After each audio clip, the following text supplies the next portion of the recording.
हम्म।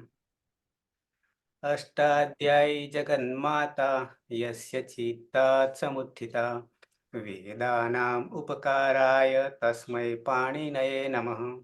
नमस्कार, સર્વેનું સ્વાગત છે।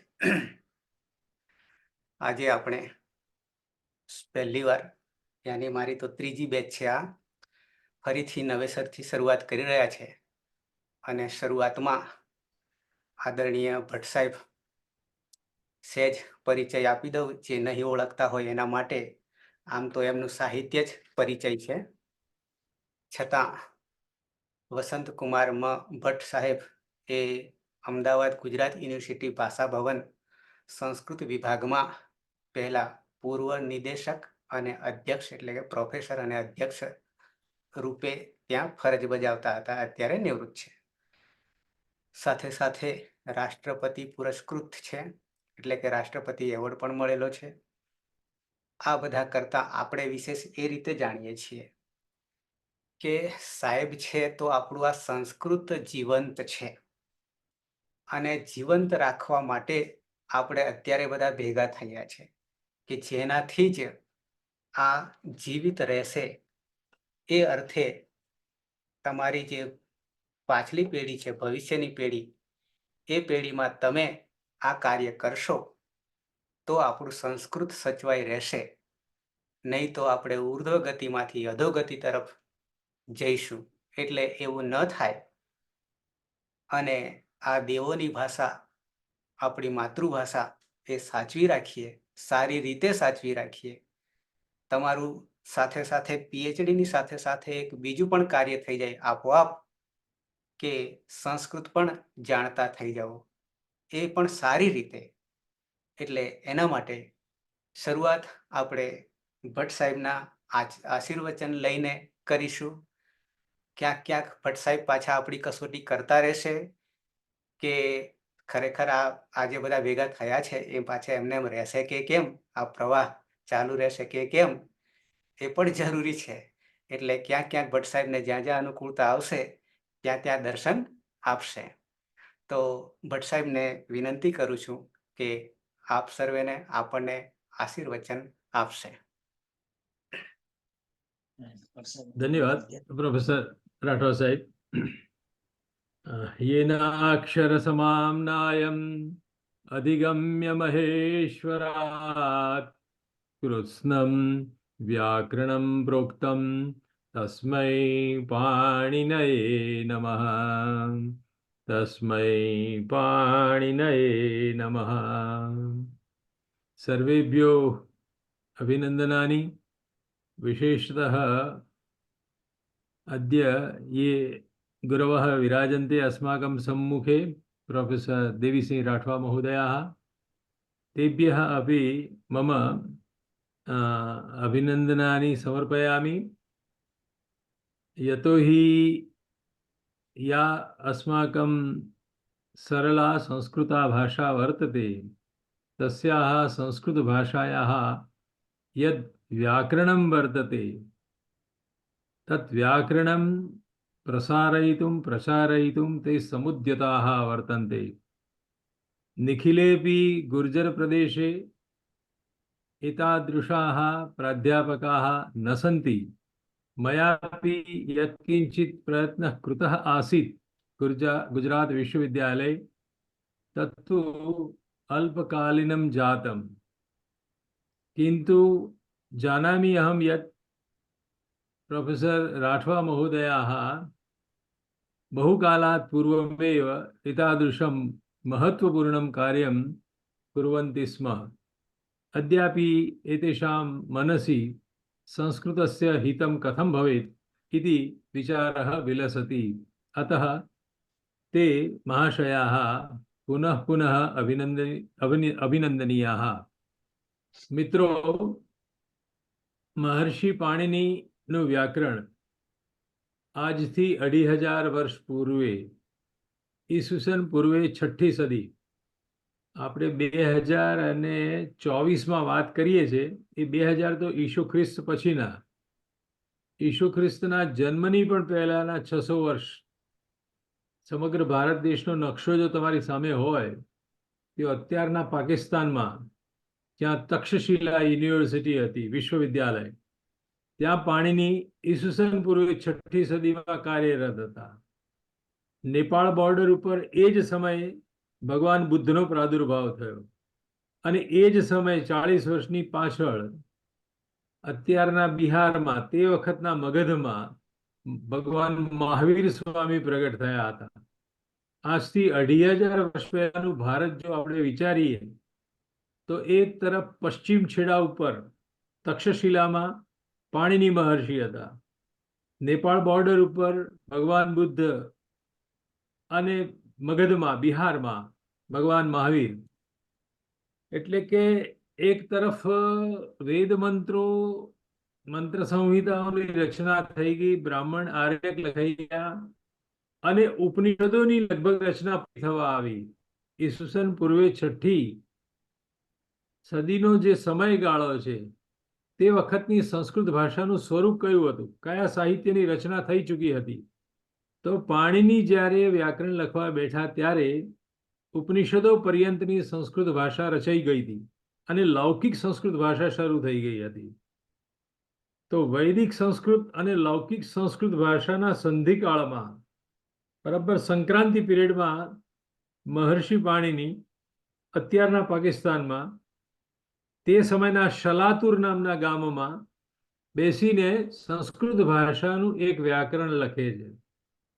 એ વ્યાકરણમાં એમણે વૈદિક સંસ્કૃત ભાષાના નિયમો પણ આપ્યા અને એમની આજુબાજુ બોલાતી જે લૌકિક સંસ્કૃત ભાષા હતી, એ લૌકિક સંસ્કૃત ભાષાનું પણ વ્યાકરણ લખ્યું.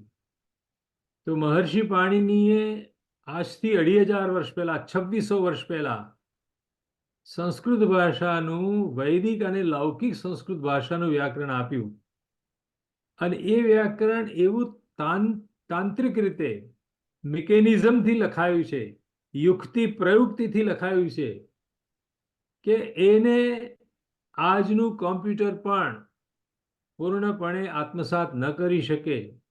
અને કોમ્પ્યુટર વગેરેમાં જે આપણે સુવિધાઓ જોઈએ છીએ, એવું અદ્ભુત પ્રકારનું એ વ્યાકરણ એમણે 2500 વર્ષ પહેલા લખી કાઢ્યું.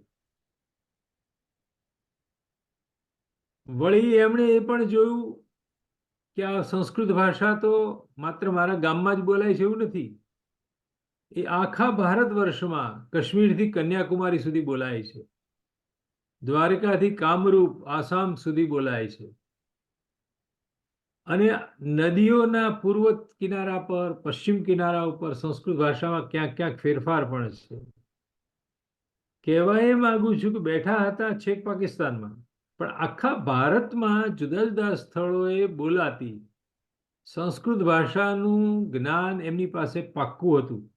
એમણે પોતે પૂર્વ ભૂમિકા તરીકે, પૂર્વ તૈયારી રૂપે કેટલા પ્રકારની ક્રિયાઓ છે સંસ્કૃત ભાષામાં, કેટલા ધાતુઓ છે, કેટલા પ્રકારના નામ બોલી રહ્યા છે, એ નામ કેવી રીતે પડ્યા છે, આ બધાનો સૂક્ષ્મ અભ્યાસ કરીને વ્યાકરણ લખવાની શરૂઆત કરી. કોઈ પણ માણસ વ્યાકરણ લખે એની પાસે પહેલો પ્રશ્ન આવે કે અનાદિ અનંત અસંખ્ય રૂપો વાળી આ ભાષા, એને એક એક શબ્દ લઈને જો ભણાવવા બેસે તો ક્યારેય પાર ના આવે. આવો પ્રયત્ન દેવોના ગુરુ બૃહસ્પતિએ કર્યો હતો. ઇન્દ્ર જેવો અધ્યતા સામે બેઠો હતો, ગુરુ હતા બૃહસ્પતિ. અને સંસ્કૃત ભાષા, કારણ કે સંસ્કૃત તો દેવોની પણ ભાષા છે, તો દેવોને સંસ્કૃત ભાષા શીખવી હતી ત્યારે એ બૃહસ્પતિ પાસે ગયા. અને બૃહસ્પતિ જેવા સર્વજ્ઞાની એક એક શબ્દ લઈને સંસ્કૃત ભાષાનો એને ભણાવવા બેઠા કે આ શબ્દ કેવી રીતે બને છે. જેમ આજનો કોઈ એન્જિનિયર આપણને બતાવે કે મકાન આવી આવી રીતે ચણાય છે, અથવા ફલાણું મશીન આવી આવી રીતે બને છે, એવી રીતે સંસ્કૃત ભાષામાં વપરાતા નામપદો અને ક્રિયાપદો એ કેવી રીતે એની રચના થઈ છે, એની કન્સ્ટ્રક્ટિવિટી કેવી છે, એ ભણાવવા બેઠા. દિવ્ય 1000 વર્ષ, લૌકિક 1000 વર્ષની, દિવ્ય વર્ષ સહસ્રમ ભણાવવાનું 24 કલાક ચાલતું રહ્યું. તથાપિ નાંતમ જગામ, પણ એ વ્યાકરણ શાસ્ત્રનું પારાયણ પૂરું ના થયું. રામાયણ વાંચવું હોય તો 9 દિવસમાં આખું વાંચી શકાય. શ્રીમદ ભાગવત સપ્તાહમાં, એક હપ્તામાં, 7 દિવસમાં ભણી શકાય. પણ સમગ્ર સંસ્કૃત ભાષા, તે મેં કીધું એમ લૌકિક અને વૈદિક બંને, તો હજારો હજારો વર્ષો સુધી દેવગુરુ બૃહસ્પતિ અને ઇન્દ્ર વચ્ચે આ શિક્ષણના વર્ગો ચાલતા રહ્યા. તે વખતે ઓનલાઈન નહોતું, અંતેવાસી બનવું પડતું, ગુરુના ચરણોમાં જઈને બેસવું પડતું હતું. તો પણ એનો અંત ના આવ્યો. આ બધી વાતો કાલ્પનિક નથી. પાણિનીના સૂત્રો ઉપર જેમણે ભાષ્ય લખ્યું છે એ પતંજલિ આ બધું લખી રહ્યા છે કે દિવ્યમ વર્ષ સહસ્રમ પ્રતિપદાનામ પારાયણમ પ્રોવાચ તથાપી નાંતમ જગામ. તો પણ એ શબ્દ પારાયણનો અંત ન આવ્યો. આવી અદ્ભુત એક કહાની લખવામાં આવી છે. એટલે કહેવા એ માંગુ છું કે આવું જો વિશાળ શબ્દ સમૂહનું વ્યાકરણ લખવું હોય તો પાણિનીએ વિચાર્યું કે મારે કંઈક વિદ્યાર્થીઓ ઉપર ઉપકાર કરીને અલ્પ આયુષ્યવાળા માણસોને માટે એવી લાઘવપૂર્ણ યુક્તિ બનાવવી જોઈએ કે ટૂંકામાં ટૂંકા પ્રયત્ને અસંખ્ય શબ્દ રૂપો આવડી જાય, અસંખ્ય વાક્યો બનાવતા વિદ્યાર્થીને આવડી જાય, એવું મારે વ્યાકરણ લખવું જોઈએ.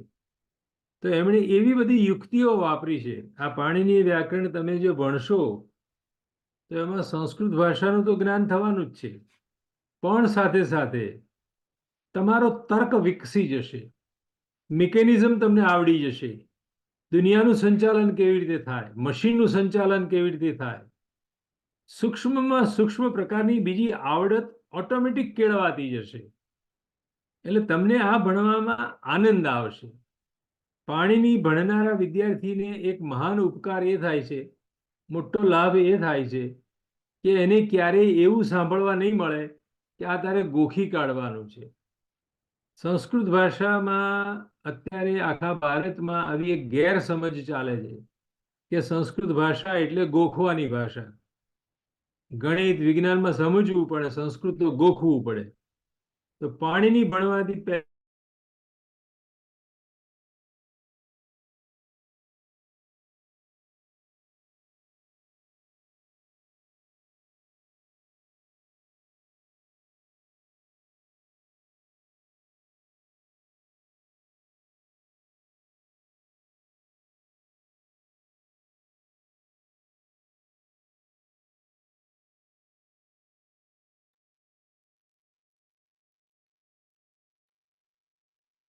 હા સાહેબ, કનેક્ટ અવાજ આવે છે હવે? હવે આવ્યો.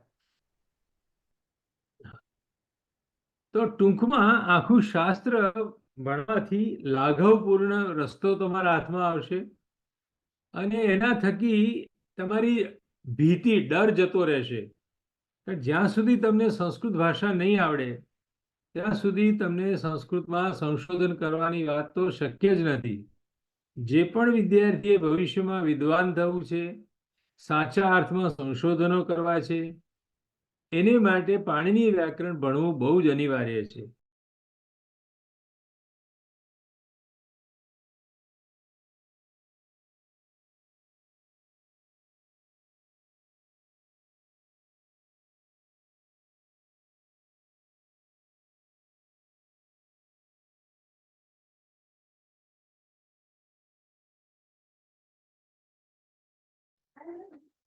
અવાજ કટ થઈ ગયો સર.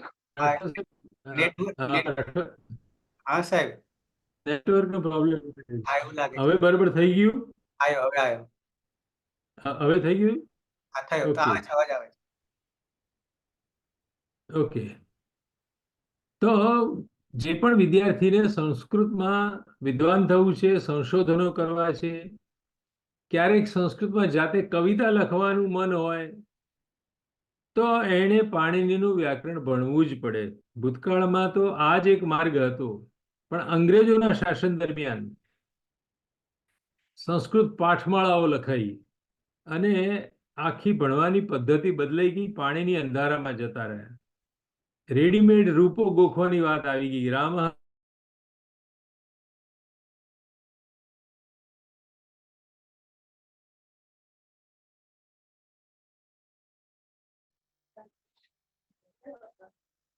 અવાજ સ્ટોપ થઈ ગયો છે સર. નેટવર્કમાં પ્રોબ્લેમ લાગે છે. રાઠવા સાહેબ કેમ આવું થાય છે આજે? મારું તો ફૂલ કનેક્શન છે અત્યારે. ખબર નહીં, એટલે છૂટી જાય છે, બંધ થઈ જાય છે તમારું. હા, વોટ હેપન્ડ? એકવાર બંધ કરીને ફરી જોડાવું એવું કરું? હા, કરો કરો. એકવાર બંધ કરીને જોડાવું ફરી. હા હા હા. ત્યાં સુધી એમાં બાકીના મિત્રોનો વિડીયો જે બંધ છે એ ચાલુ કરે. જૂના મિત્રો છે, ખાસ કરીને એમને સૂચના મળી નથી, એટલે ફરી જ એમને જે બંધ છે એ વિડીયો ઓન કરી દો.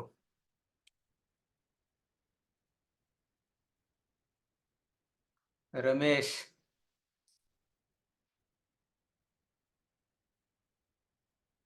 વિક્રમ,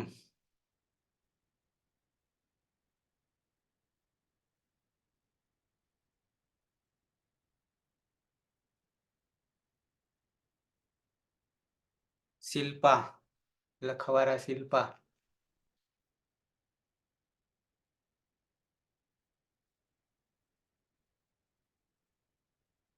હે ભટ્ટ સાહેબ?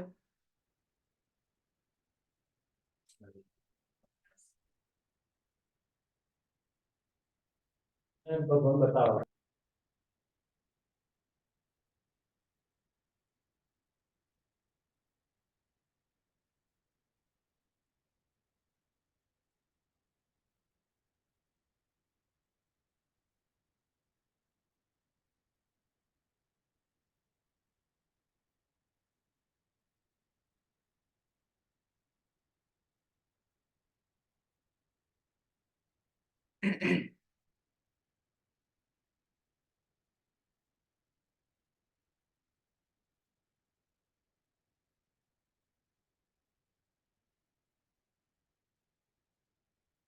દશરથભાઈ,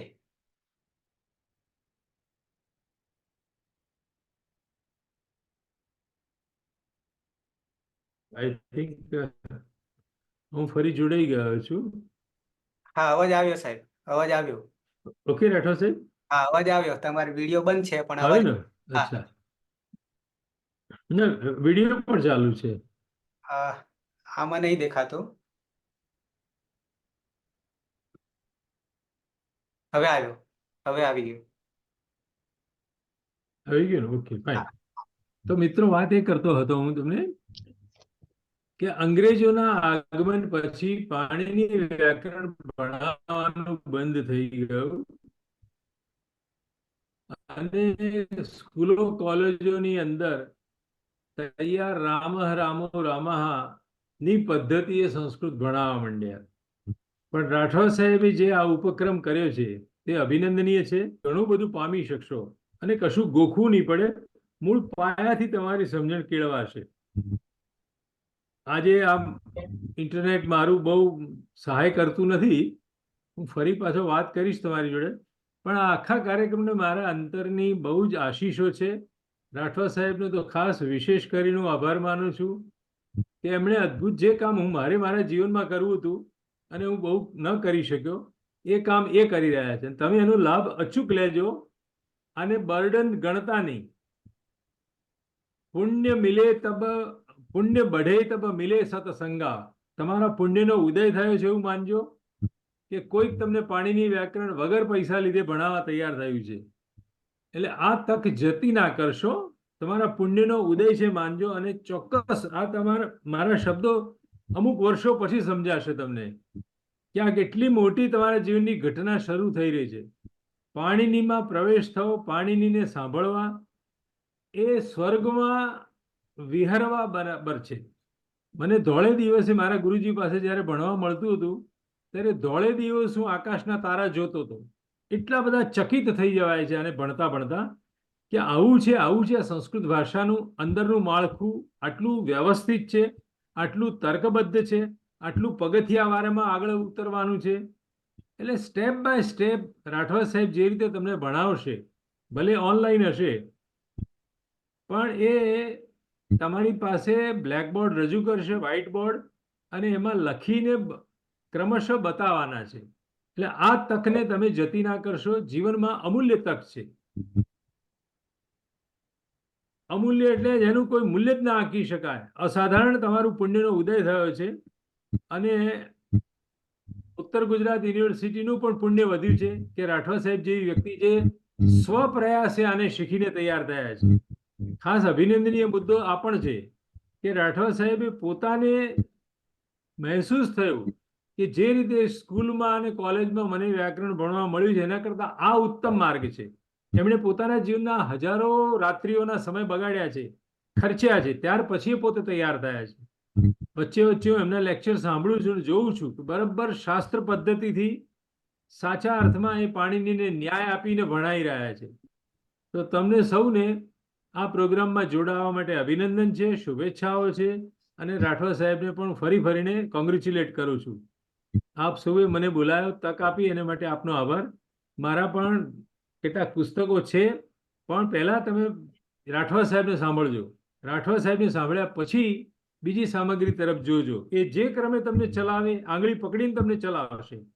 જેમ માતા પોતાના બાળકને ચલાવે એમ તમને આંગળી પકડી ચલાવવામાં આવશે. એ રીતે તમે ચાલજો તો તમારું ચોક્કસ જ કલ્યાણ થશે. આપ સૌને મારી શુભેચ્છાઓ છે અને ફરી પાછો યોગ્ય સમયે જોડાઈશ. હું અત્યારે એવા રૂમમાં બેઠો છું કે જ્યાં કનેક્શનને કદાચ પ્રોબ્લેમ મને લાગે છે, એટલે હવે પછી કોઈ બીજા રૂમમાં બેસીને તમારી જોડે વાત કરીશું. રાઠોડ સાહેબ, આપને શુભેચ્છાઓ. મારી વાણીને વિરામ આપું છું. હા સાહેબ, અભિનંદન. અને થોડીક વાર તમને રોકું છું. બે વિશેષ વ્યક્તિઓ આપણી હા, ના રોકો છે.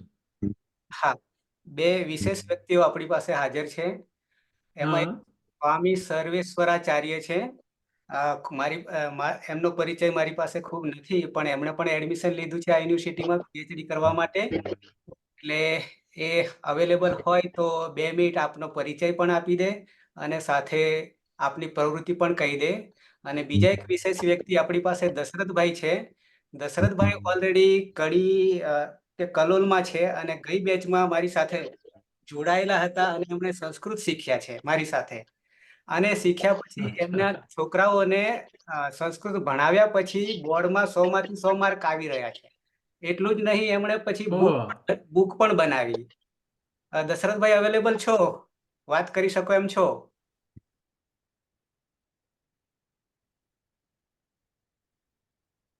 દશરથભાઈ પટેલ. નમસ્તે સાહેબ. નમસ્તે નમસ્તે નમસ્તે. આપનો થોડો પરિચય આપી દો અને આપણને કેવો ફાયદો થયો થોડુંક ટૂંકમાં. ભટ્ટ સાહેબ આપણી પાસે હાજર છે. હા, ભટ્ટ સાહેબ. હેલો, અવાજ આવે છે? હા સાહેબ, તમારું સ્પીકર. ભટ્ટ સાહેબ, તમારું સ્પીકર. હા દશરથભાઈ, હું સાંભળું છું તમને. હો, બોલો. હા સાહેબ, હું હાઈસ્કૂલમાં ટીચર તરીકે નોકરી કરું છું. બરાબર. અને હું ઇંગ્લિશ સાથે પહેલા બીએ કર્યું હતું, પછી સંસ્કૃત સાથે કર્યું. પછી મને પાણીની વ્યાકરણ ભણવાનો બહુ રસ હતો, પણ સમય ના મળ્યો. છેવટે રાઠવા સાહેબ જોડે જોડાયો અને પછી વધારે રસ પડ્યો ને આજે સૂત્રો બધા સારી રીતે સમજી શકું છું અને બાળકોને પણ વધારે એ લાભ થાય છે. બરાબર. એટલે મારી જે ઈચ્છા હતી જીવનમાં એ આ ચોક્કસ જ. પૂર્ણ થઈ. અને મને તમે જેમ કહ્યું એમ ખરેખર દિવસે આનંદ આવતો જાય. જેમ જેમ નવું નવું જાણીએ એમ એમ થાય કે ખરેખર આ ગૂઢ રહસ્ય છે. બરાબર. એટલે એનો ખરેખર ખૂબ આનંદ થયો. દશરથભાઈના રિટાયર થવાનું એક જ વર્ષ છે મારા ખ્યાલ મુજબ. એ હવે રિટાયર્ડ નહીં થઈ શકે. પાણીની અડક્યા એટલે હવે રિટાયર્ડ નહીં થાય. વાત સાચી છે. મારી પાછળ જે દેખાય છે એ મારા પાછળનું મોટું કબાટ, એમાં 2500 પુસ્તક કેવળ વ્યાકરણના જ છે. અહીંયા આગળ માત્ર વ્યાકરણથી ભરેલી આ લાઇબ્રેરી છે. બરાબર બરાબર. એમાં હેમચંદ્રનું વ્યાકરણ છે, કાલાપ વ્યાકરણ છે, આપીશલી છે, કાર્ષકૃષ્ણ છે, ચાંદ્ર વ્યાકરણ છે. એટલે દુનિયાભરના વ્યાકરણો અહીંયા હાજર છે. તમારું પણ જે લઘુ સિદ્ધાંત કૌમુદી હું લાવ્યો હતો સાહેબ, એ પણ વાંચ્યું. બરાબર. પણ આ આખા પાણી લઘુ કૌમુદી કરતા મુખ્ય કૌમુદી મોટું વ્યાકરણ ભણવું એ જ સારું છે. ના ના બરાબર, આ તો શરૂઆતમાં શીખવા માટે બધો ટ્રાય કર્યો પણ છેવટે અરે સફળ થઈ ગયા, એ આનંદ થયો. રાઈટ રાઈટ અચ્છા, આભાર સરસ સરસ દશરથભાઈ, તમે અ, પરિચય આપનો અને આપને જે ફાયદો થયો. હું તો હજી વિદ્યાર્થી છું, હજી પાપા પગલે જ કહેવાનો છું, પણ મજા આવે છે આપના બધાને શેર કરવા માટે. પછી સાથે બીજા આપણી પાસે અત્યારે હાજર છે સ્વામી સર્વેશ્વરાચાર્યજી. આપનો થોડો પરિચય અને આપની પ્રવૃત્તિ જરા જણાવશો? ભટ્ટ સાહેબ અહીંયા આપણી પાસે હાજર છે. आप सभी सम्मान्य विद्वानों को जय जय श्री सीताराम। बहुत જય आनंद જય हुआ, સીતારામ बहुत आनंद हुआ भट्ट साहब, आपका महर्षि पाणिनि के प्रति अनुराग। और दुख इस बात का हुआ कि जो शैली थी, वो प्राचीन जो शैली थी, उसको हमने ही नष्ट कर दिया है, हम ही नष्ट कर दिए हैं। अगर वो पुनः दोबारा स्थापित हो, ये पूरा प्रयास होगा। और एक विद्या अपना सही पालड़ी में बात पालड़ी में एक छोटा विद्यालय है, अभी थोड़े कुछ समय पहले जिम्मेदारी मिली है यहाँ पे, और आप सबके सहयोग से, और राठवा साहब हैं, आप सब हैं, क्योंकि संत समागम हरि कथा, आप सब संतों का समागम हो रहा है, तो ठाकुर जी की कोई अच्छी कृपा है और अच्छा ही कराना चाह रहे हैं, यही मानता हूं मैं, ठाकुर जी की कृपा है। आपका मार्गदर्शन पुण्य बड़े और ये मिलता रहे, और नवोन्मेष, अवश्य क्योंकि काशी हिंदू सही विश्वविद्यालय में थोड़ा में पढ़े हैं, वहाँ जो वशिष्ठ जी त्रिपाठी, कमलापति त्रिपाठी जी और राममित्र जी थोड़ा बहुत सुने हैं, जो उसमें थोड़ी झलक आपकी लगी कि साहित्य के प्रेमी और पाणिनि के जो सच में उपासक हैं, वो आप में झलक दिखी है। और ये सही अधिकार पूर्वक भी, ऐसा नहीं है, अधिकार पूर्वक भी आपका मार्गदर्शन जरूर लेंगे जी। ठीक है फाइन। मैं मेरे गुरु जी का स्मरण कर लूं। आपने राम यतन जी को याद किए तो जी मैं वैयाकरण केसरी सभापति शर्मोपाध्याय के पट शिष्य पंडित बालकृष्ण पंचोली जी का शिष्य रहा हूं, जी, बहुत सुंदर, जिन्होंने बहुत बालकृष्ण पंचोली जी जिन्होंने सिद्धांत कौमुदी का हिंदी में प्रथम बार हिंदी- अनुवाद किया साध्यंत। जी जी जी जी, धन्य है, धन्य है, धन्य है, धन्य है आप, मैं साक्षात मैं क्योंकि साक्षात काशी की उनसे बड़ा है। परंपरा में बहुत सम्मान पूर्वक नाम लिए जाने वाले व्यक्ति हैं, हाँ सम्मान पूर्वक नाम लिया वैयाकरण जाता है जी। सम्मान पर, और भूषण पर भी टीका है, वैयाकरण भूषण सार पर भी उनकी टीका है, रत्न प्रभा। तो जी उनसे जी मेरी लगातार 6 वर्ष पर्यंत हर रोज 4 घंटा मुझे पढ़ाते थे। जी जी जी जी जी। तो उनकी कृपा आप का प्रसाद है मेरे पास बस। अब आपसे मिलके आनंद हो रहा है। अब ये जो वैयाकरण पुत्रोत्सव का जो आनंद मनाते हैं, वो आनंद हमें हो रहा है, उसका सटीक उदाहरण आज है। अब हाँ पंचोली साहिब को तो अपने कभी दर्शन हुआ नहीं है, पुस्तकों कहाँ ग्रंथ का दर्शन हुआ है, कारक प्रकरण इत्यादि के, वेद के, शुक्ल यजुर्वेद के विद्यार्थी थे, तो वहाँ हाँ कारक प्रकरण में गुरुजी ने वही कहा था कि इससे आप पढ़िए, अच्छा रहेगा। तो पुस्तक का बड़ा कहाँ कहाँ लगाऊं, बड़ाई करूं, बहुत सुंदर, बस आनंद है। राइट, बस आप सबको अभिनंदन और शुभकामनाएं मेरी है। जोड़ने वाले आप अपने राठवा साहब जोड़ने वाले हैं। हाँ बस करता तो बहुत है, मैं योजक तत्र तो दुर्लभ, योजक योजक सही कहा, बड़ा सही। ये આભાર સ્વામીજી। आभार नहीं, आप बड़ा अपना अपना सुंदर कार्य किए हैं, क्योंकि अब ये यही देव सभा है, ये आजकल के समय में अच्छे विद्वानों का जो संग्रह है, यही नैसर्गिक संपत्ति है। यही नहीं सब સહી।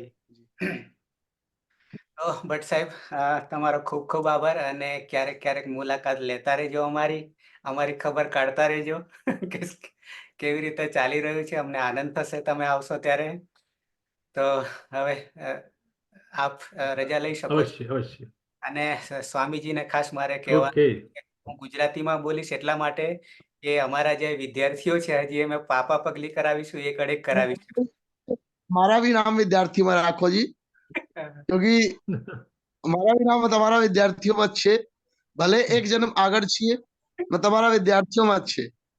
કોઈ વાત આપ નહીં. હા. સન્માન, પ્રેમપૂર્વક, અધિકારપૂર્વક આપ જે બી કહો, અમે તૈયાર છે. ઓકે ઓકે, મજા આવશે, ખરેખર મજા આવશે, અને મને પણ ઉત્સાહ રહેશે આપની જી, જી, સાથે જી. આ કામ કરવા માટે પણ. ઓકે. જી, પછી હા આનંદ થશે, મારા સ્વાર્થ છે. હા હા. અમે આનંદ છે, આનંદ છે. સર્વેભ્યો નમો નમઃ. નમો નમઃ. નમો નમઃ. જય જય તો સીતારામ. શરૂઆત કરીએ હવે આપણે. પહેલો દિવસ છે, દરેકને મળી ગઈ છે. વિશેષ સૂચના હવે આપતો નથી, પણ શરૂઆત હવે સીધો વિષય પર આવી જાઉં છું. અષ્ટાધ્યાયી સહજ બોધ એવું ટાઇટલ નામકરણ આપ્યું છે, અને એ નામકરણ પ્રમાણે આપણે કામ પણ કરીશું. અને એ કામમાં બધા જ નવા છો, અને એમ જ સમજી લેજો કે ભલે પહેલા ધોરણમાં છે અથવા પહેલાથી હજી નીચે ઉતરીએ તો કેજી છે, અને કેજીમાં બે ભાગ પડે છે, સિનિયર અને જુનિયર. તો આપણે જુનિયરમાંથી શરૂઆત કરીશું. જેમને આવડે છે એમને ચિંતા ના કરતા, પણ જેમને બિલકુલ નથી ત્યાંથી આપણે લઈ જઈએ છીએ. એટલે હા, દશરથભાઈ આપને પણ કહું છું કે આ બધા નવા નિશાળે આજે એડમિશન લીધું છે, અને એ રીતે હું ચાલીશ. અને દરેક મિત્રો આ યજ્ઞમાં ખાસ હાજરી આપી અને કાર્ય આપણે સાથે કરીશું, અને એ રીતે આગળ વધીશું. તો ચોક્કસ આમ તો 40 જેવી સંખ્યા હતી, 34-35 થઈ રહી છે, એટલે એ સંખ્યા આપણી તૂટે નહીં, અને આટલી રહેશે કાયમ માટે. અષ્ટાધ્યાયી ટોટલી પૂરું કરીશું ત્યાં સુધી તો જાણે કે ગુજરાતમાં પાણીની થઈ જશે. એટલે એ રીતે આપણે આગળ વધીશું. જ્યાં જ્યાં તમને તકલીફ પડશે તો હું પાછળ 10 મિનિટ તમને આપીશ, એટલે ચિંતા નહીં કરતા, અને બિલકુલ તમને સાથે લઈને ચાલીશ. તો જેના વિશે આપણે વાત કરવાના છે એ નામકરણ અષ્ટાધ્યાયી છે. અષ્ટાધ્યાયી અર્થ જ એવો બતાવે છે કે એમાં 8 અધ્યાય છે. 8 અધ્યાયનું સ્વરૂપ એક આવું કંઈક છે, અને એમાં તમને ખાલી સ્ક્રીન દર્શન કરાવું છું. તમને આમાંથી એક પણ શબ્દ, એક પણ પદ નહીં આવડે તો ચાલશે. આ બધું પાછળ ઓટોમેટિક સિદ્ધ થવાનું છે, એટલે એની કોઈ ચિંતા કરતા નહીં. પણ અષ્ટાધ્યાયી જે છે 8 અધ્યાય, અને એ 8 અધ્યાયમાં દરેક અધ્યાયમાં 4-4 પાદ છે, એટલે 8 ચોક 32 પાદ રહેશે. અહીંયા તમને દેખાશે સ્ક્રીન ઉપર કે 8 અધ્યાય છે, એમાં 3 વિભાજન થયા છે. એ 3 વિભાજનમાં અત્યારે તમને કશું જ એક શબ્દ પણ નહીં યાદ રહે તો કોઈ ચિંતા નહીં, પણ આ એનું આખું સ્વરૂપ આટલામાં આવી જાય છે. એનાથી હજી હું નાનું કરીશ. આ જે દેખાય છે તમારી સ્ક્રીન ઉપર, એનાથી પણ હજી નાનું કરીશ. તો પ્રથમ અધ્યાય અને દ્વિતીય અધ્યાય, પહેલો અધ્યાય અને બીજો અધ્યાય, એની સામે તમને દેખાશે પ્રકૃતે હે સ્વરૂપમ, આવું દેખાય છે. તો આપણી પાસે એક શબ્દ આવવાનો છે. સૌથી પહેલા શબ્દ આવવાનો છે એ પ્રકૃતિ આવવાનો છે. નોટ લઈને, નોટ પેન લઈને બેઠા હોય તો ખાલી પ્રકૃતિ એટલું લખી લેજો. પ્રકૃતિ એટલું, આપણી બધાની પ્રકૃતિ આપણે બધા જાણીએ છીએ, તો એ જ પ્રકૃતિ ખાલી લખી લેજો. પછી એનો જ વિસ્તાર હું આગળ પછી કરીશ. સામે દેખાઈ રહ્યું છે એના પર આપણે નહીં જઈએ. પછી ત્રીજો, ચોથો અને પાંચમો અધ્યાય તમને દેખાઈ રહ્યો છે. 3 અધ્યાય એ પ્રત્યયાહ આવું દેખાઈ રહ્યું છે. તો ત્યાં આપણે માત્ર પ્રત્યયો કરીશું. પ્રત્યયો, આ પ્રત્યયો જે છે એ આપણા પ્રાણ છે, આપણું હાર્ટ છે, આપણું હૃદય છે. એ આ પ્રત્યયો એ હૃદયને ધબકતું રાખે છે.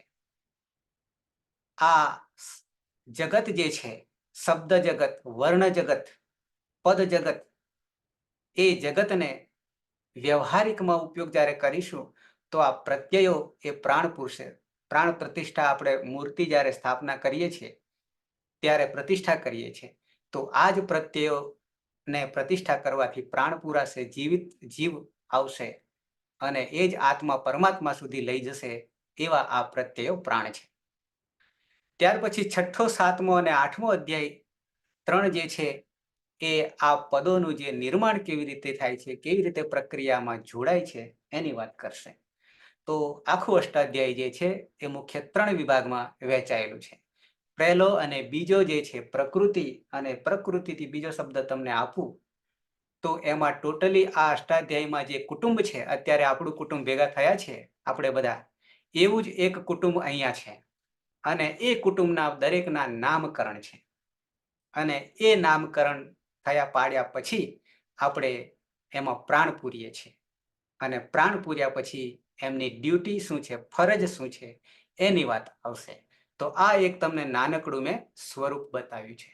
હવે આપણે એ સ્વરૂપમાં સીધા આવીશું.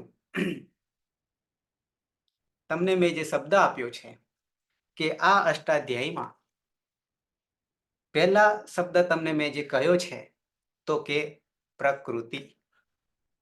હું ગુજરાતીમાં જ લખીશ પ્રકૃતિ.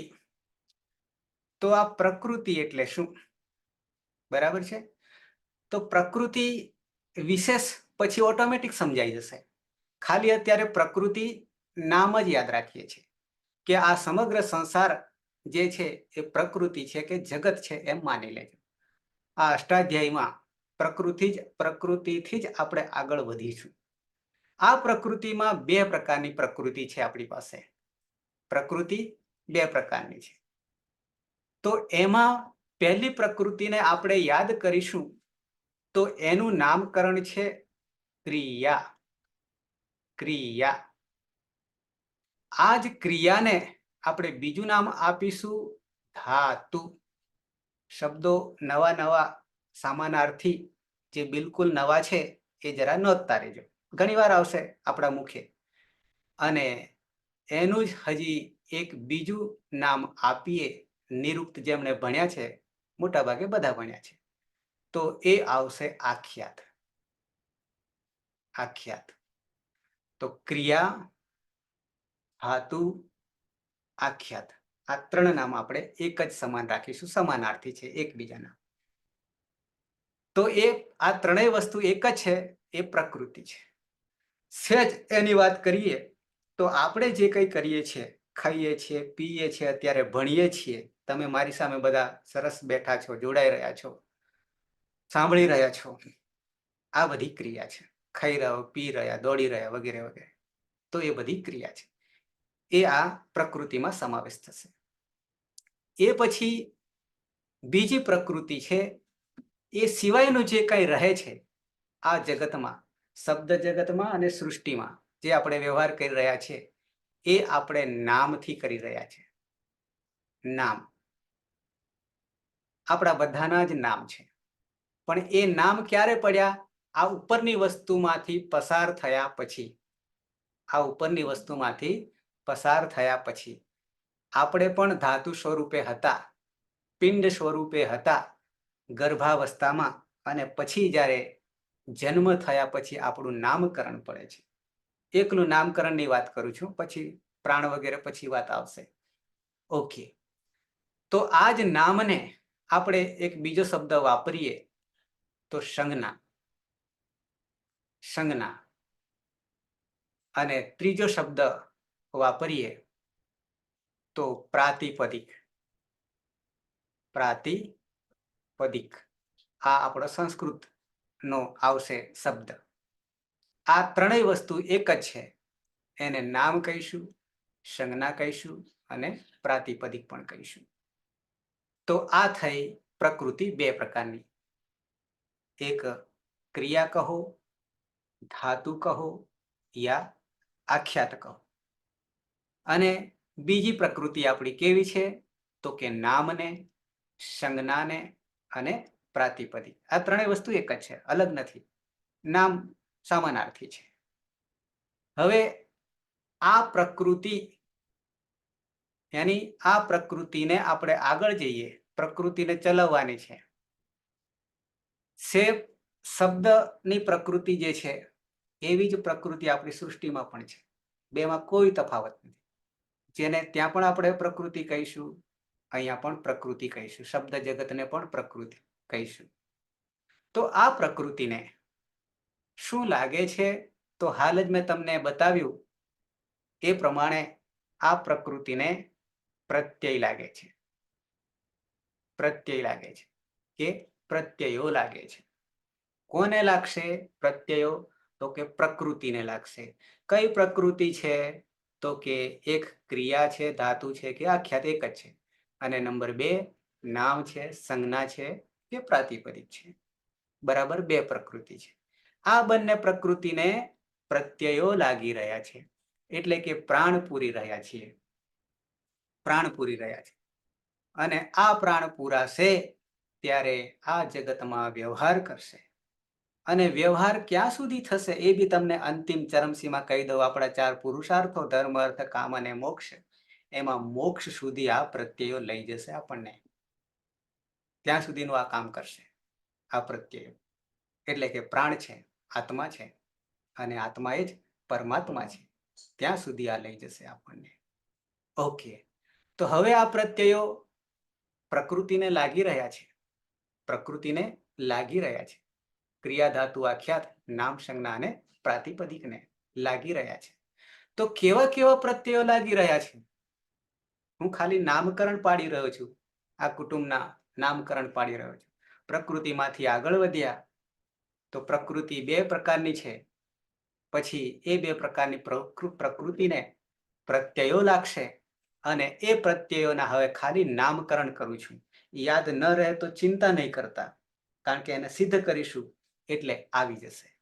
તો સૌથી પહેલા તો આપણે પ્રકૃતિનું એક નામકરણ કર્યું, જેને ક્રિયા કે ધાતુ કે પછી આખ્યાત, આ નામકરણ કર્યું. આને આ પ્રત્યયો જે લગાવીશું તો કેવા પ્રત્યય લાગશે એના પણ ખાલી નામકરણ કરી દઈએ. આપણે શું જાણવાનું છે, કોને સિદ્ધ કરવાનું છે, કોને ઓળખવાનું છે, એ વસ્તુ સહેજ તમને બતાવી રહ્યો છું. તો ક્રિયાને સૌથી પહેલા જે બંને માટે કોમન છે, કોને કોને? નામને અને ક્રિયાને, બંને માટે કોમન છે. એવા પ્રત્યય તરીકે છે સનાદિ પ્રત્યય. સનાદિ પ્રત્યય એવા 12 પ્રત્યય છે.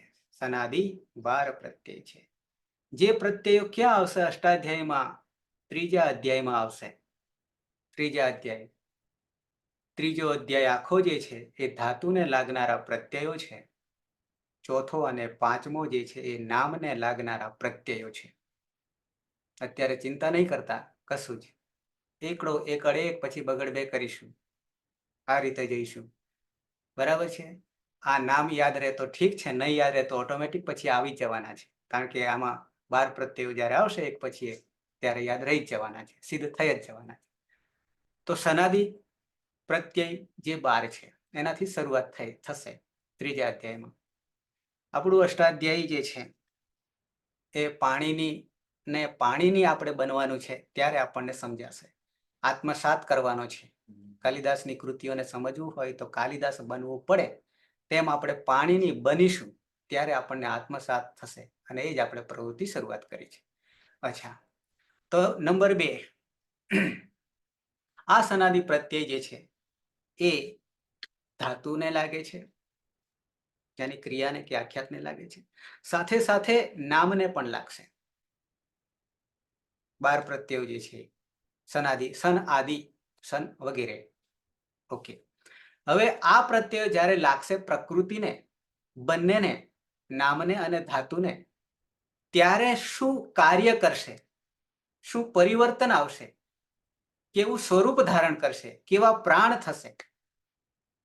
तो एनुं कार्य एवुं थशे के ज्यारे धातुने सनादि प्रत्यय लागे छे त्यारे धातुनो पण धातु बनावी दे छे, धातुने पण धातु बनावी दे छे, बीजो नवो धातु उभो करशे।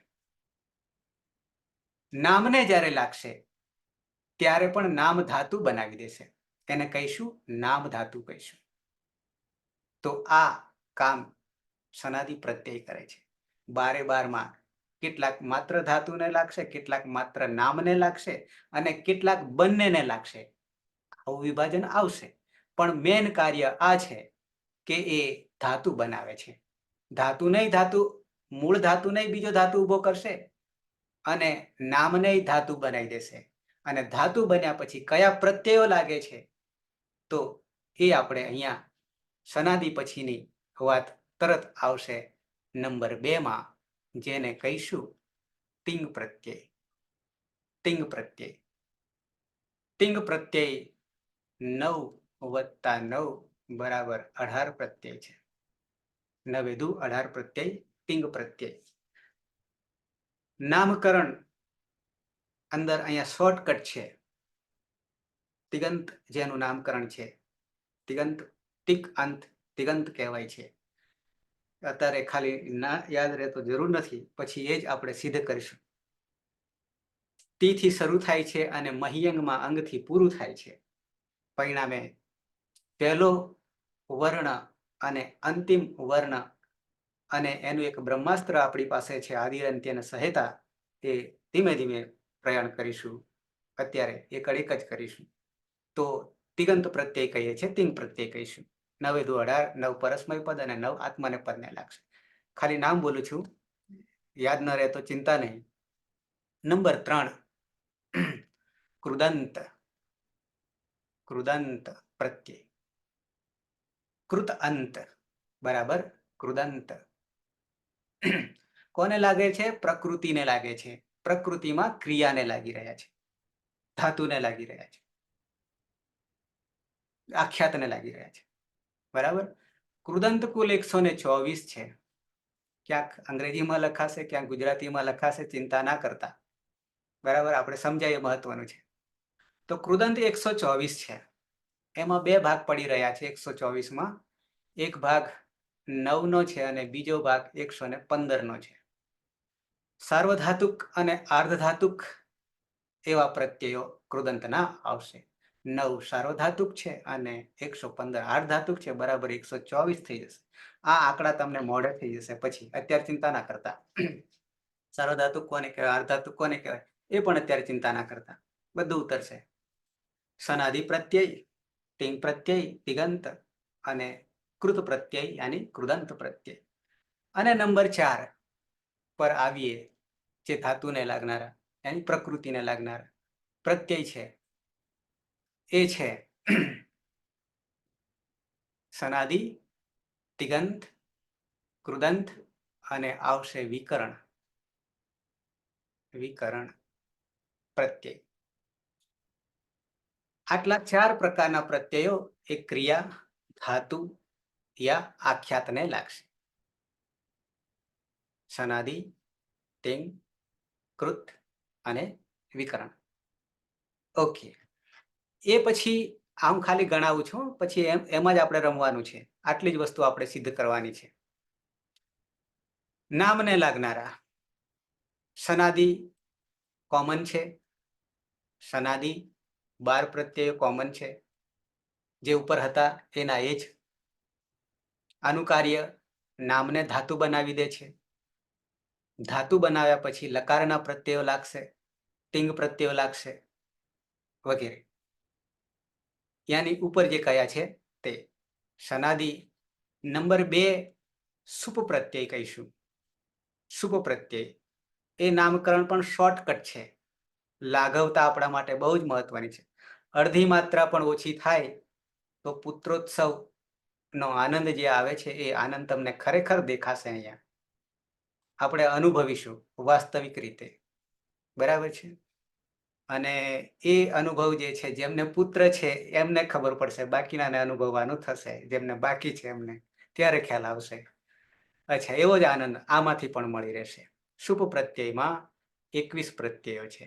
7 તરી 21, 7 વિભક્તિ, એક વચન, દ્વિવચન, બહુવચન. બરાબર 7 તરી 21. શુથી શરૂ થાય છે, દંત્ય સ શુથી શરૂ થાય છે અને પથી અંત આવે છે. સુ, અવજસ વગેરે પ્રત્યયો છે. ઓકે. નંબર 3 જેને કહીશું તદ્ધિત પ્રત્યયો. તદ્ધિત પ્રત્યયો કૃત પ્રત્યયોથી અલગ જે છે એને તદ્ધિત કહીએ છીએ. એ 286 જેટલા પ્રત્યયો છે. તદ્ધિત સૌથી વધારે છે. એકાદ બે ઉદાહરણ આપું તો કુંતા પરથી કૌંતેય, પાંડુ પરથી પાંડવો જે પડે છે, નામ પરથી નામ બને છે, એવા પ્રત્યયો. અને 4 અંતિમ જે છે એ સ્ત્રી પ્રત્યય, સ્ત્રી પ્રત્યય, સ્ત્રી પ્રત્યય 10 છે. આમ સરવાળો કરીશું તો કેટલા થાય છે એ તમે ગણી લેજો, અને એનો જ હિસાબ આપણે આમાં કરવા ભેગા થયા છીએ. તો આટલી જ વસ્તુ આપણે જાણવાની છે, અને એ જાણ્યા પછી આપણે સૃષ્ટિની રચના, જગતની રચના, સાહિત્ય જગતની રચના આપોઆપ આવી જશે રમતમાં. જેમ પરમાત્મા આ જગતનું સર્જન કર્યું છે એ માત્ર રમત માત્રથી કર્યું છે. ઈચ્છા કરો એટલે જગત આવી જાય. એવું અહીંયા આટલું આત્મસાત કરશો તો આપણું સાહિત્ય જગત તમને ઉત્પન્ન કરી શકશો તમે, અને એ લીલા કૈવલ્યમથી, આનંદ માત્રથી કરી શકશો. એમાં કોઈ મહેનત કરવાની જરૂર પડશે નહીં. ફરી પાછો આવું છું પ્રકૃતિ. બરાબર છે. એમાં પ્રત્યય લાગે છે. પ્રકૃતિ બે પ્રકારની છે: ધાતુ ક્રિયા આખ્યાત, નામ સંજ્ઞા પ્રાતિપદિક. અને પ્રત્યય લાગે છે ત્યારે આગળ એક શબ્દ આપું છું તમને. શું બને છે? પદ બને છે. પદ બને છે. પ્રકૃતિ વત્તા કરી દઉં. હવે પ્રત્યય જોડાય છે ત્યારે પદ બને છે. એક પદની વ્યાખ્યા પણ આવશે, સુપ્ત્યંતમ પદમ. આવી એક વ્યાખ્યા પણ આવશે, એ પછી કરીશું. તો હવે આપણે કોને સિદ્ધ કરવાનું થશે? પદને સિદ્ધ કરવાના થશે. ક્યારે પદ સિદ્ધ થશે? ત્યારે કે પ્રકૃતિ અને પ્રત્યય જ્યારે બંને મળે છે ત્યારે પદ સિદ્ધ થાય છે. અને પદ સિદ્ધ થયું એટલે કે પ્રાણ પુરાઈ ગયા, અને એ વ્યવહાર જગતમાં એ કામ કરવા માંડશે. કેવું કામ કરશે? તો ઋષિણામ પુનઃ આદ્યાનામ વાચમ અર્થો અનુધાવતી. વાક્ય સાંભળ્યું હોય ઉત્તરામચરિતમાં ભવભૂતિએ કહ્યું છે તે, કે જે બોલે એ પાછળ જે અર્થ છે એ દોડીને લાગુ પડી જાય છે. એટલી શક્તિ તાકાત આવી જશે. અત્યારે વૈજ્ઞાનિક યુગ ચાલી રહ્યો છે, કમ્પ્યુટર યુગ ચાલી રહ્યો છે, ત્યારે એમને નવા નવા યંત્રોની શરૂઆત બનાવવી પડે છે. પહેલા એવું હતું, રામાયણ કાળ કહો કે મહાભારત કાળ પણ કહીએ તો પણ ચાલશે, તો ત્યાં શબ્દ શક્તિ હતી. અત્યારે પણ છે, નથી એવું નહીં, આજે પણ છે. વિચારો અને કામ થઈ જાય છે. એટલી તાકાત આ પદમાં રહેલી છે. પદમાં હું કહું છું, શબ્દ નામમાં નહીં, ખાલીમાં નહીં, પણ પદ જેવું બની જાય છે. ત્યારે આમાં આટલી તાકાત છે કે જે બોલીએ એ અર્થ સીધો લાગુ જ પડી જાય છે. વરદાન રૂપે હોય યા શ્રાપ રૂપે હોય. તો આ પદ આપણે સિદ્ધ કરવાનું છે. હવે આપણા અષ્ટાધ્યાયમાં જે કુટુંબીજનો છે આપણા, એ કુટુંબીજનોના નામકરણ સહેજ દર્શન કરાવું છું. દર્શન જ કહું છું. જેનું નામ છે સંજ્ઞા. આગળ તમને મેં કહ્યું પ્રકૃતિમાંથી છૂટા પડ્યા એટલે નામ સંજ્ઞા પ્રાતિપદિક શબ્દ આવશે આગળ વ્યાખ્યા સાથે, અને ધાતુ ક્રિયા કે આખ્યાત. વ્યાકરણ ને પણ પછી સમજીશું, ઓટોમેટિક સમજાઈ જશે. અહીંયા લખવામાં આવ્યું છે કે બીજું વાક્ય તમને દેખાશે કે વ્યાકરણ એ એક શબ્દશાસ્ત્ર છે. અને એ કેવું શબ્દશાસ્ત્ર છે? તો પછી એક શબ્દ તેના પછી તરત જ વાક્ય તમને વંચાઈ રહ્યું છે. શું વંચાઈ રહ્યું છે? તો કે ખૂબ જ કઠિન છે એવું વંચાઈ રહ્યું છે, પણ આપણે એને બિલકુલ સરળ કરી દઈશું. સરળ કરી દઈશું. કેવી રીતે? તમે બધા ઓળખો છો, મહાદેવજીને, દેવને, દેવી દેવતાને મંદિરમાં નારિયેળ ચડાવી રહ્યા છો, અર્પણ કરો છો, ત્યારે આખું ને આખું નારિયેળ તમે જુઓ છો તો કેવું હોય છે? આવું હોય છે, અત્યંત કઠિન. આવું હોય છે ને. પણ પછી એને વધેરી દઈએ છીએ, ચડાવી દઈએ છીએ, ત્યારે અંદરથી આપણને આસ્વાદ મળશે. આસ્વાદ મળશે. સેમ અહીંયા છે.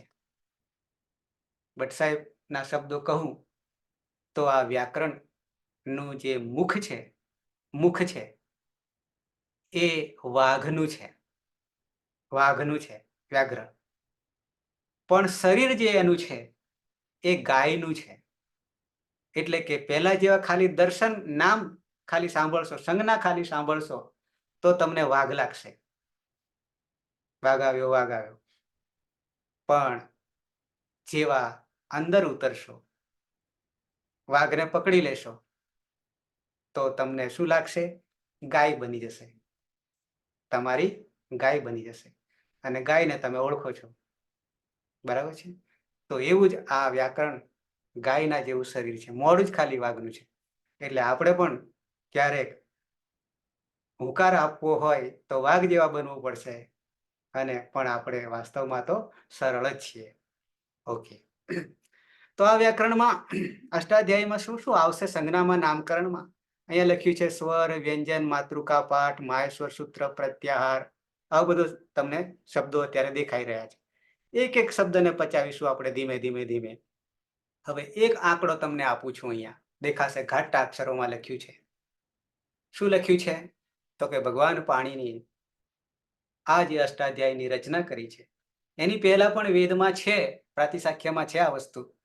પણ જ્યારે ભગવાન પાણીની શિવજીની કૃપાથી ખાલી 14 માહેશ્વર સૂત્રો જે પ્રગટ થયા ડમરૂમાંથી, અને આખી શબ્દ સૃષ્ટિ રચાઈ, શબ્દ સૃષ્ટિ, અને એ જ શબ્દ સૃષ્ટિ આખા બ્રહ્માંડમાં આપણે ઉપયોગ કરી રહ્યા છીએ.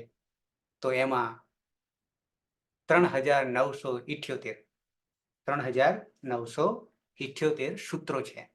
સૂત્ર એટલે શું અત્યારે ચર્ચા કરવાની જરૂર નથી, પછી આપોઆપ સમજાઈ જશે. પણ 3978 નો આપણે હિસાબ કરવાનો છે, આટલું ધ્યાન રાખવું. 3978 ને એક બાજુ લખી દેજો, અને પછી એક એક માઇનસ કરશું. અને એ માઇનસ કરવા ખાતર નહીં, સાક્ષાત્કાર કરતા કરતા આગળ જઈશું કે હવે એ આત્મા સિદ્ધ થઈ ગયું છે, સાક્ષાત્કાર થઈ ગયું છે, એમ બાદ બાકી કરીશું. ગોખવાની વાત નહીં કરતો, સમજવાની વાત કરીશ. ગોખવું અને સમજવું બંને વચ્ચે આબ જમીનનું અંતર છે. સમજવાથી બુદ્ધિનો વિકાસ થશે, ગોખવાથી બુદ્ધિ ભ્રષ્ટ થશે, એટલે કે નાશ થશે. આટલું બે વચ્ચે અંતર છે. એટલે આપણે શું કરીશું? બુદ્ધિને ભ્રષ્ટ નહીં કરીએ, પણ બુદ્ધિનો વિકાસ કરીશું. આમાં એવા એવા જાદુ રહેલા છે કે જે જાદુ તમે જોયા હશે વાસ્તવમાં એ માયાજાળ જોઈ છે, પણ અહીંયા વગર માયાજાળે આપણે જાદુ કરીશું. ગણિતનો એ ગણિત છે, ગણિતનો એ બાપ છે, એવું તમને પછી હું સાબિત કરી બતાવીશ. એવો મહાન જાદુગર એ માત્ર અષ્ટાધ્યાયીમાં છે, ભગવાન પાણીનીમાં છે, 3978 સૂત્રોમાં છે. આ સૂત્રો આપણે સળંગ ક્રમમાં નહીં ભણીએ, કોઈ પણ પદને સિદ્ધ કરીશું. રાગ આવશે ત્યો 8 અધ્યાયમાં એક પછી એક જઈશું. છતાં એક ક્રમબદ્ધ છે, છતાં એ ભગવાન પાણીની દ્રષ્ટિએ ક્રમબદ્ધ છે. પણ એ જેને એ રસ્તો ગોતતા આવડે એના માટેનું કામ છે. અને એ જ રસ્તો હું તમને ધીમે ધીમે પાપા પગલી, સાહેબે કહ્યું તેમ આંગળી પકડીને હું લઈ જઈશ તમને. ઓકે, તો આ 3978 સૂત્રો ભગવાન પાણીનીથી શરૂઆત થઈ, અને પછી બીજા 2 વ્યાકરણકારો પણ આપણી પાસે આવે છે. એમના થોડા નામકરણ જુદા છે. ત્રિમુનિ વ્યાકરણ જે છે, ત્રિમુનિથી આગળ પછી જવાની જરૂર નહીં પડે. આમ તો એક જ ની જરૂર છે, છતાં ક્યાંક ક્યાંક જરૂર પડી છે. ત્યારે કાત્યાયન, વાર્તિકાર કાત્યાયન અને ભગવાન પતંજલિ, ક્યારેક હું પ્રસંગ પછી તમને કહીશ પાછો આ બધાનો કેમ કેમ આ ભાગ ભજવ્યો છે તે.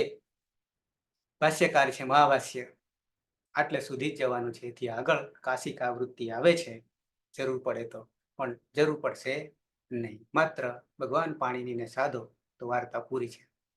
8 અધ્યાય તમને મેં જે વાત કરી હતી, અને એ અધ્યાયમાં પાદનું વિભાજન છે, અને સૂત્રમાં કેવું વિભાજન છે, એકાદ ઉદાહરણ સાથે, અને પછી આપણે એકડ એક કરીએ છીએ.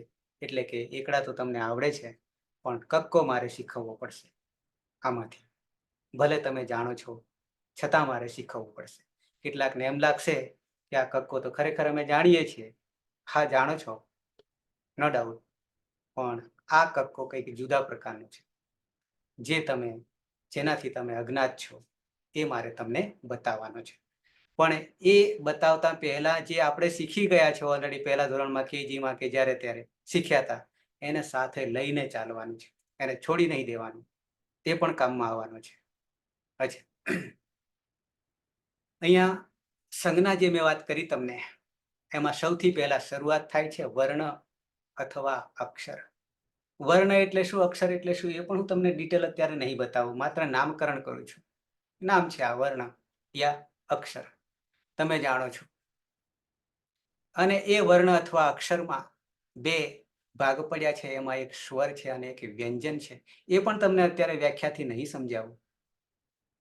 આ વર્ણો જે છે કે અક્ષરો છે એ બે વિભાજન છે, સ્વર અને વ્યંજન. પછી નીચે એ જ કામ કરીશું. સ્વર કોને કહેવાય છે? અહીંયા સહેજ વ્યાખ્યા આપી છે. સ્વયં રાજંતે ઇતિ સ્વરાહ, જે પોતે સ્વયં જાતે, રાજંતે જેને કોઈ જરૂર નથી, ઇતિ સ્વરાહ એને બોલવા માટે કોઈની જરૂર પડતી નથી, સ્વતંત્ર છે, એને સ્વયં રાજંતે કહીએ છીએ. ઇતિ સ્વરાહ એટલે કે સ્વરો છે. કેટલા છે તો એ પણ આપણે સૂત્રમાં, માહેશ્વર સૂત્રમાં જોઈશું.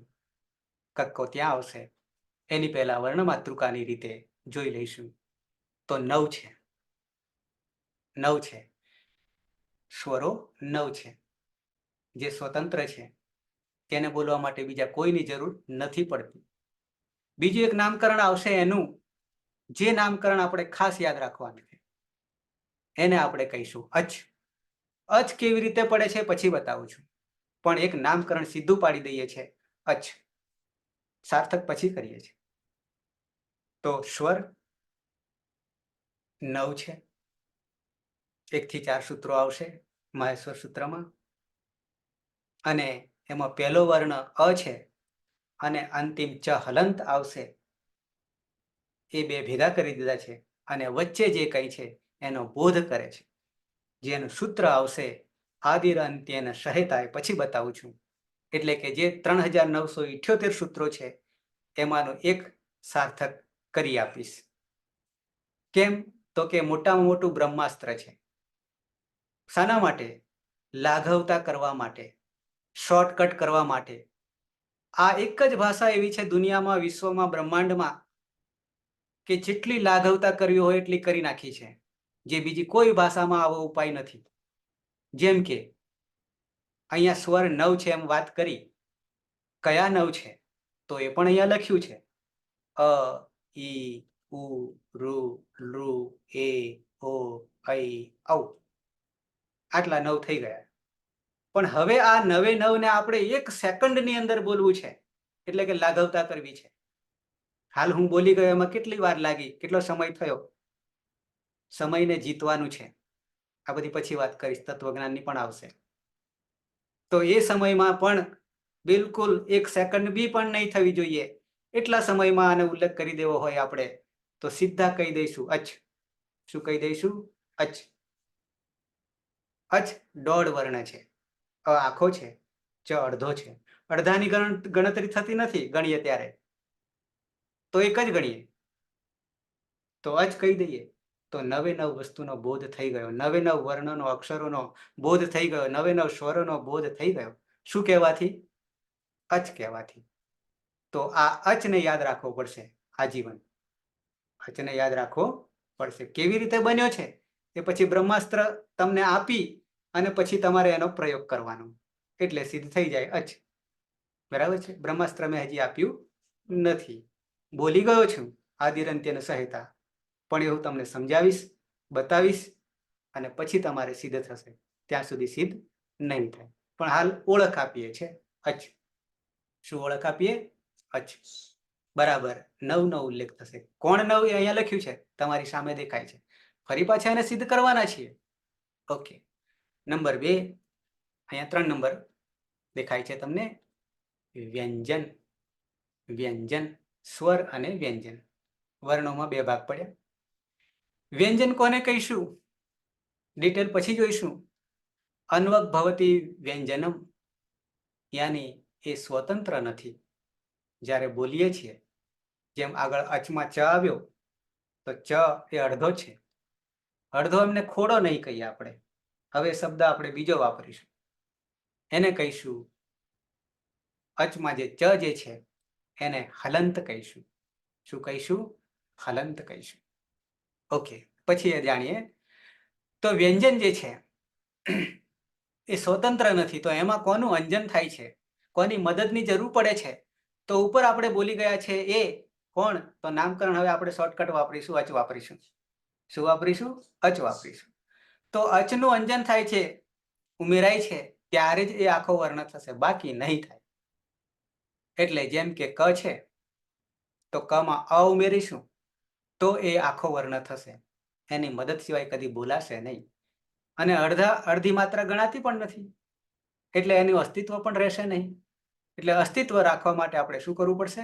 આ દરેકમાં સ્વર ઉમેરવા પડશે, તો એ ગણાશે. તો અન્વક ભવતી વ્યંજનમ, બરાબર છે. તો હવે બે આમનું નામકરણ આપવું હોય તો આપણે હલ કહીશું. શું કહીશું? હલ કહીશું. કેટલા છે? 33 છે. અજ કેટલા છે? 9 છે. આ આંકડા યાદ રાખીશું, ઘણી વાર આવશે એટલે ભૂલાશે નહીં. અજ 9 છે, હલ 33 છે. હથી માંડીને લ સુધી જવાનું છે. બ્રહ્માસ્ત્રનો શોર્ટકટ. 33 ને બોલતા સમય કેટલો લાગશે? એક બોલવા જઈશું, એની જગ્યાએ આપણે 1 સેકન્ડમાં બોલી કાઢીશું, હલ કહી દઈશું એટલે 33 નો આપોઆપ બોધ થઈ જશે. એટલું જ નહીં, સિદ્ધ પણ થઈ જશે, એનું કાર્ય પણ થઈ જશે. આટલો પાવર છે, આટલી શક્તિ છે આમાં, બોધ થઈ જશે. તો હલ કહેવાથી આવી તમે દુનિયામાં કોઈ ભાષાને જાણી છે કે આટલું કહેવાથી 1 સેકન્ડની અંદર સિદ્ધ થઈ જાય છે કે બોધ થઈ જાય છે? મને તો નથી ખબર. આપને જો ખ્યાલ હોય તો. કોઈને નહીં ખ્યાલ છે જ નહીં, પછી અસ્તિત્વ જ નહીં. આવું આવી કોઈ લાઘવતા કોઈ ભાષામાં નથી, માત્ર સંસ્કૃતમાં છે. અને એવી લાઘવતામાં આપણે આગળ વધવાના છીએ. અને હવે જે તમે ઓલરેડી આપણે ભણ્યા છીએ પહેલા ધોરણમાં, કેજીમાં, જ્યારે ક્યાંય, તો આ વર્ણ માતૃકા છે. આ તમને જે બતાવી રહ્યો છું એ વર્ણ માતૃકા છે. અને વર્ણ માતૃકા તમને યાદ છે, છતાં સહેજ તમને સમય થવા આવ્યો છે. પણ વર્ણ માતૃકાના દર્શન કરાવી અને પછી હું વિરામ લઈશ. અહીંયા તમને કોઠામાં દેખાઈ રહ્યું છે, એનાથી આપણે કંઈક જુદું જાણવાનું છે. વસ્તુ તો આની આ જ છે, અલગ નથી, પણ અલગ રીતે જાણવાના છીએ. કેમ? તો કે આપણે તો બધા કરતા જુદા પડવાના છીએ. આપણી પાસે આ ભાષા એવી મળી છે કે જે પરમાત્મા સુધી લઈ જનારી ભાષા છે એ આપણી પાસે, અને એને સિદ્ધ કરવાની છે. વર્ણ માતૃકા તમને દેખાશે, અહીંયા સ્પર્શ લખ્યું છે, એની છેલ્લે ઉચ્ચારણ સ્થાન લખ્યું છે, અને એ બેની વચ્ચે 1 2 3 4 અને 5 લખ્યું છે. આ બાજુ સ્પર્શ નીચે જોઈશું તો ક વર્ગ કુ, ચ વર્ગ ચુ, ટ વર્ગ ટુ, ત વર્ગ તુ, પ વર્ગ પુ અને અંતસ્થ અને ઉષ્મા આવું દેખાય છે. જ્યારે આપણે કક્કો ભણતા ત્યારે હવે કશું જ નહોતું ભણતા, ખાલી ક ખ ગ ઘ આવું જ ભણતા, કે કમળનો ક કે ખડિયાનો ખ કે આવું ભણ્યા છીએ, બીજું કશું ભણ્યા નથી. પણ હવે કંઈક જુદી રીતે ભણીશું. આ તો તમારી પાસે સિદ્ધ છે જ, સાથે આને રાખવાનું છે, અને પછી બીજી રીતે આની આ જ વસ્તુને આપણે ગોઠવવાની છે, જાણવાની છે. અને એ જ 3978 સૂત્રોમાં સમાયેલ છે. આ જ વર્ણ સમાયેલા છે સૂત્રોમાં. 3978 સૂત્રોમાં આ જ વસ્તુ આવશે, બીજું કાંઈ જ નહીં આવે. કોણ? તો કે અચ અને હલ, આટલી વસ્તુ આવશે. એ સિવાય બીજું કંઈ નવું આવવાનું નથી. હવે આને બે રીતે આપણે એવી રીતે સમજીએ છીએ કે સ્પર્શમાં તમે 1 2 3 4 5 દેખાય છે, તો પહેલો વર્ગ, બીજો વર્ગ, ત્રીજો વર્ગ, ચોથો વર્ગ અને પાંચમો વર્ગ, આ જ્યારે આપણે બોલીશું ત્યારે શું આપણે પહેલો વર્ગ કહીશું તો કોને આપણે ઓળખીશું? તો એ રીતે ઓળખીશું, પહેલો વર્ગ જ્યારે આંકડા જ્યારે આવશે સંખ્યા, અને ક વર્ગ આવશે કે કુ વર્ગ આવશે, ત્યારે બંને વચ્ચે ફેર છે. પહેલો વર્ગ કહીશું તો શું સમજીશું? તો કે કચટ તપ. શું સમજીશું? કચટ તપ.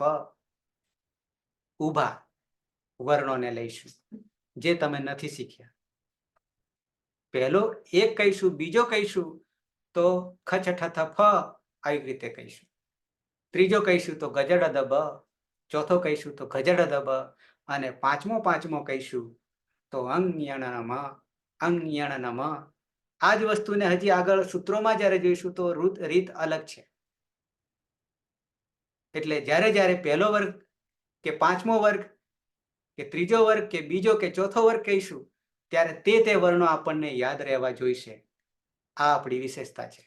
ચોથો કહે તો તરત આપણને ગજડ બ, અને સૂત્રની રીતે હજી અલગ થશે બોલવામાં, એ પણ કેમ છે એ પછી બતાવીશ. પાંચમો કહે તો અંગ્યણનમ, બરાબર છે. તો આ પહેલો બીજો ઉપરાંત બીજી કેવી રીતે જાણીશું આ જ વસ્તુને? તો કે કુચુટુતુપુ દેખાય છે કે પછી કચટતપ દેખાય છે પહેલો વર્ણ, તો એને ક વર્ગ, ચ વર્ગ, ટ વર્ગ, ત વર્ગ અને પ વર્ગ આવી રીતે જાણીશું. હવે ક વર્ગ જ્યારે વાત કરીશું, ક વર્ગની વાત કરીશું ત્યારે તમારે એટલું સમજવાનું થશે કે ક વર્ગ જેવું કહીએ તો 5 વર્ણો ક ખ ગ ઘ અંગ, ક ખ ગ ઘ અંગ, પાંચમો અંગ અનુનાસિક, આવું સમજવાનું છે. ખાલી ક કહેવાથી એ શોર્ટકટ છે. હજી પહેલો બીજો આવી રીતે કહેવાથી, સંખ્યા કહેવાથી શું કરીશું? તો કે એ પહેલો કહેવાથી કચટતપ કરીશું. પણ ક વર્ગ કહીશું તો ક ખ ગ ઘ અંગ આડા જઈશું. આડા અને ઊભા રેશા વસ્ત્ર બને છે, પટ બને છે, એવું આપણે આ શબ્દોનું પટ વસ્ત્ર બનાવવાનું છે અને આ રીતે યાદ રાખવાનું છે. બે રીતે, જે તે વર્ગનો વર્ણ અને જે તે ક્રમનો વર્ણ. પહેલો, બીજો, ત્રીજો, ચોથો, પાંચમો કહીશું તો નીચે ઉપરથી નીચે આવીશું અને ક વર્ગ વગેરે કહીશું તો આડા જઈશું, ક ખ ગ ઘ અંગ જઈશું. અને આ બધા કેમ, ક પછી ખ કેમ આવ્યો, ખ પછી ગ કેમ આવ્યો વગેરે વગેરે, આ બધું પહેલા વર્ણ માતૃકા કે વર્ણો છે એને સિદ્ધ કરી લેવાના છે. આ જ્યાં સુધી સિદ્ધ નહીં થાય ત્યાં સુધી આગળ નહીં વધી શકાશે. એટલે આ પાયાની ઈંટો જે છે એમાં જેટલું પાયાની ઈંટોને મજબૂત કરીશું, પાયો મજબૂત કરીશું, એટલી આપણી ઇમારત ઊંચી પહોંચશે. 3978 સૂત્રોને સમજવા માટે સરળતા બની જશે. દરેકમાં કક્કો છે, એ સિવાય કંઈ જ નથી. તો આ વાત થઈ. હજી ફરી પાછો તમને આ યાદ કરાવી દઈશ, પણ આટલો જે કોઠો છે તમે કક્કો ઓલરેડી જાણો છો, પણ એને કેવી રીતે જાણવું એ કચટતપ કે કખ ગગ અંગ આટલું જરા તમે સમય મળે તો કરી નાખજો, જાગ્યા ત્યાંથી સવાર. બરાબર છે? અહીંયા 3978માં તમને મેં એક બી સૂત્ર આજે આપ્યું નથી, માઇનસ નથી કર્યું, એ પણ કહી દઉં. કેમ? તો કે આ કક્કો છે અને કક્કો હજી માહેશ્વર સૂત્રો પ્રમાણે જાણીશું ત્યારે 14 સૂત્રો કર્યા પછી માઇનસ કરવાની વાત આવશે, ત્યાં સુધી નહીં આવે. એટલે આ કક્કાને બરાબર ધ્યાન રાખજો કે ધારો કે હું ચોથો કહું તો તમારે તરત જ મગજમાં ગજડધબ થઈ જવું જોઈએ. કે ત્રીજો કહીશું તો તરત જ તમારા મગજમાં ગજડધબ સ્મૃતિ યાદ આવી જવી જોઈએ. કે પછી ક વર્ગ કહું તો ક ખ ગ ઘ અંગ તમારા સ્મૃતિમાં આવી જવું જોઈએ. ત વર્ગ કહું તો ત થ દ ધ ન આવી જવું જોઈએ. બરાબર છે? ઉચ્ચારણ સ્થાને પછી આપણે આગળ આવે છે. આ મૂળ અનુભવની વસ્તુ છે, ગોખવાની વસ્તુ નથી. એટલે આ રીત મેં ખાલી તમને આજે બતાવી છે. આ રીતને ક્લિયર કરી દેજો જો નહીં થઈ હોય તો. અને એ કરશો તો જ આગળ તમને મજા આવશે, બાકી મજા આવશે નહીં. એટલે જેટલું થાય એટલું કરી દેવાનું. તો અહીંયા આપણે થોડો સમય વધારે પણ લીધો છે. તો કોઈને પ્રશ્ન હોય તો પ્રશ્ન કરી અને પછી સમાપન કરીશું. છે કોઈને પ્રશ્ન?